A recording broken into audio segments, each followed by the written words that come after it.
হাম জাদুঘরে চলে গিয়েছিল, যেটার ক্ষেত্রে শহীদ রাষ্ট্রপতি জিয়াউর রহমানের সরকার, হোসেন মোহাম্মদ এরশাদের সরকার, দেশনেত্রী বেগম খালেদা জিয়ার সরকার এবং বঙ্গবন্ধু কন্যা জননেত্রী শেখ হাসিনার সরকার নানা বিষয়ে দ্বিমত সত্ত্বেও তারা এটা সাকসেসফুলি এই পোলিও টিকা, হামের টিকা দিয়ে ভ্যাকসিনেশন প্রোগ্রামে বাংলাদেশ ভারত পাকিস্তানে চেয়ে গিয়েছিল। এরকম একটি অগ্রগতিতে যেখানে হাম জাদুঘরে, সেখানে বিগত অন্তর্বর্তী সরকার যার উপরে মানুষের এত আস্থা ছিল, সে যেরকম অনেক অকাজ কুকাজ করেছে, তার আরেকটি মানবতার বিরুদ্ধে অপরাধ হচ্ছে ভ্যাকসিনেশনের টিকা কেনেনি। ভ্যাকসিনেশনের টিকা বরং তারা রাষ্ট্রীয় খাত থেকে ব্যক্তি খাতে দিয়েছিল।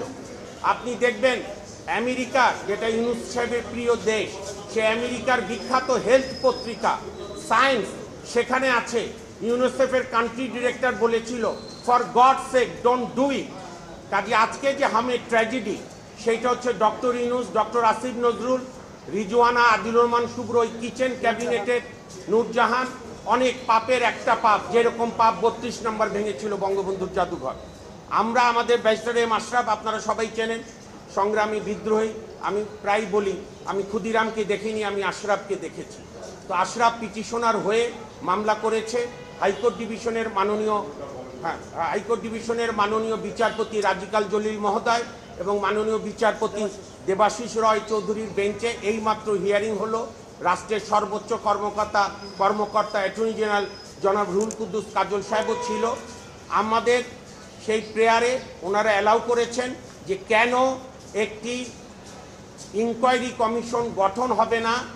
সুস্পষ্টভাবে কমিশন অফ ইনকোয়ারি অ্যাক্টের 3 ধারা অনুযায়ী এই হিউম্যান ট্র্যাজেডি বা চিলড্রেন ডেথ ট্র্যাজেডির ওপরে ডায়াগনোসিস মানে তদন্ত করবে, অনুসন্ধান করবে কারা দায়ী, হোয়াট ওয়েন্ট রং, কেন রাষ্ট্র এই দায়িত্ব পালনে ব্যর্থ হলো।